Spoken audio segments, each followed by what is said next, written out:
آپ ہمارے YouTube channel کو سبسکرائب کیجئے اور بیل آئیکن کو دبا دیجئے۔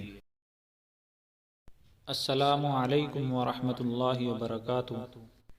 میرے بھائیوں، بزرگوں، دوستوں اور میری پیاری ماں اور بہنوں، ہم روزانہ اللہ سے دعا مانگتے ہیں۔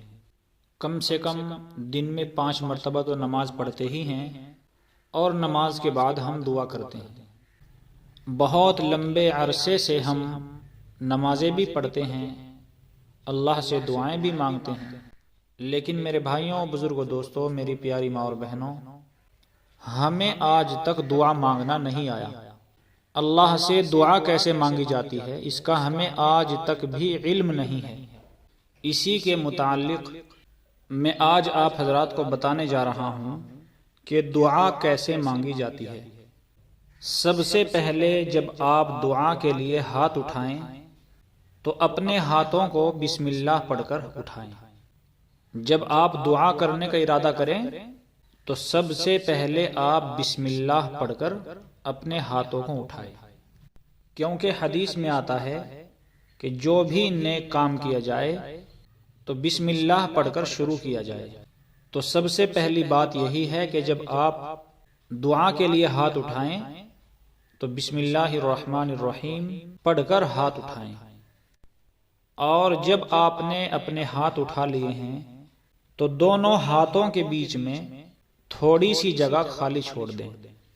وہ اس لیے کیونکہ ہم اللہ سے مانگ رہے ہیں، اور اللہ تعالی بہت زیادہ دینے والے ہیں۔ اور ظاہر سی بات ہے کہ جب کوئی وزنی چیز اٹھائی جاتی ہے، کوئی بھاری چیز اٹھائی جاتی ہے، تو دونوں ہاتھوں کے درمیان خلا رہتا ہے، جگہ خالی رہتی ہے۔ آپ نے دیکھا ہوگا کہ جب کوئی بہت زیادہ وزنی چیز اٹھائی جاتی ہے تو ہم دونوں ہاتھوں کو ملا کر اس چیز کو نہیں اٹھا سکتے۔ اس بھاری چیز کو اٹھانے کے لیے دونوں ہاتھوں کے درمیان خالی جگہ رکھنی ہی پڑتی ہے۔ اس لیے جب آپ دعا کے لیے ہاتھ اٹھائیں تو دونوں ہاتھوں کے بیچ میں تھوڑی سی جگہ خالی رہنی چاہیے۔ اس کا یہ مطلب نہیں ہے کہ جو لوگ ہاتھ ملا کر دعا مانگتے ہیں وہ غلط ہے، بلکہ وہ بھی صحیح ہے۔ ہاتھ ملا کر دعا مانگنا بھی صحیح ہے، لیکن ہاتھوں کے درمیان خالی جگہ رکھنا یہ افضل ہے۔ بہتر یہی ہے کہ دونوں ہاتھوں کے بیچ میں جگہ خالی رہے۔ ایک صحابی حضرت فضالہ بن ربید رضی اللہ عنہ فرماتے ہیں کہ ایک مرتبہ اللہ کے نبی صلی اللہ علیہ وسلم مسجد میں تشریف فرما تھے۔ ایک شخص مسجد میں دعا مانگتے ہوئے یہ کہہ رہا تھا کہ اے اللہ تو مجھے بخش دے، اے اللہ مجھ پر رحم فرما۔ تو آپ صلی اللہ علیہ وسلم نے اس شخص سے فرمایا، اے دعا مانگنے والے، تم نے دعا مانگنے میں جلد بازی کی ہے۔ جب دعا مانگنے بیٹھو تو سب سے پہلے اللہ کی حمد و ثنا بیان کرو، اس کے بعد مجھ پر درود بھیجو، اور اس کے بعد تمہارا جو دل چاہے اپنے لیے وہ دعا مانگو۔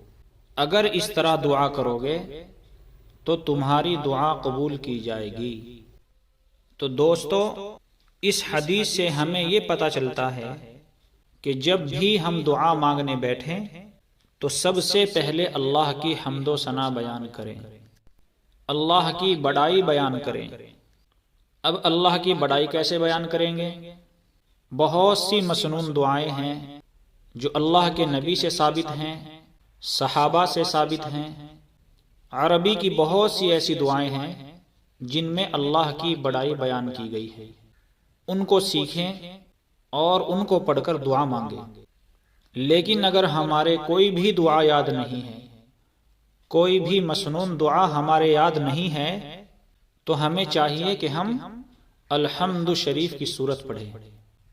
الحمدللہ رب العالمین الرحمن الرحیم مالک یوم الدین ایاک نعبد و ایاک نستعین اہدنا الصراط المستقیم صراط الذین انعمت علیہم غیر المغضوب علیہم ولا الضالین۔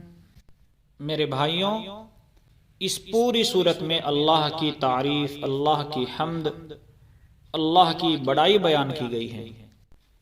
تو سب سے پہلے سورہ فاتحہ پڑھ لے، پھر اس کے بعد درود شریف پڑھیں، اس کے بعد اردو میں اللہ کی حمد کرے، اللہ کی بڑائی بیان کرے۔ اردو میں حمد و ثنا کا مطلب اللہ کی تعریف بیان کرنا ہے۔ اے اللہ آپ بڑے رحیم ہیں، اے اللہ آپ بڑے کریم ہیں، اے اللہ ہم سب آپ کے محتاج ہیں، آپ ہی دینے والے ہیں، آپ کے سوا کوئی دینے والا نہیں ہے۔ اے اللہ آپ بڑی قدرت والے ہیں، اے اللہ آپ کی شان بڑی نرالی ہے، اے اللہ آپ بادشاہوں کے بادشاہ ہیں، اے اللہ آپ بڑے غفور ہیں، اے اللہ آپ بڑے رحیم ہیں، اے اللہ آپ کے سوا کوئی معبود نہیں ہے۔ آپ دل کی گہرائیوں سے اللہ کی حمد بیان کریں، اس کے بعد اپنے لیے دعا مانگے۔ اے اللہ میری یہ پریشانی ہے، اس کو دور فرما۔ اے اللہ آپ چاہیں تو کیا نہیں ہو سکتا، آپ سب کچھ کرنے پر قادر ہیں۔ اے اللہ آپ جو چاہتے ہیں وہ کرتے ہیں۔ اے اللہ ہماری جو پریشانیاں ہیں ان کو دور فرما۔ تو میرے بھائیوں، بزرگوں، دوستوں، میری پیاری ماں اور بہنوں، یہ ہے دعا مانگنے کا طریقہ۔ جب آپ اس طرح دعا مانگیں گے تو آپ کی دعا قبول ہوگی۔ سب سے پہلے آپ سورہ فاتحہ پڑھ لیں، اس کے بعد آپ درود پڑھیں، پھر اس کے بعد آپ اپنے لیے دعا کریں۔ انشاءاللہ تعالی آپ کی دعا قبول ہوگی۔ اللہ تبارک و تعالی ہم سب کو کہنے اور سننے سے زیادہ عمل کی توفیق نصیب فرمائے۔ وآخر دعوانا ان الحمد للہ رب العالمین۔ آپ ہمارے یوٹیوب چینل کو سبسکرائب کیجئے اور بیل آئیکن کو دبا دیجئے۔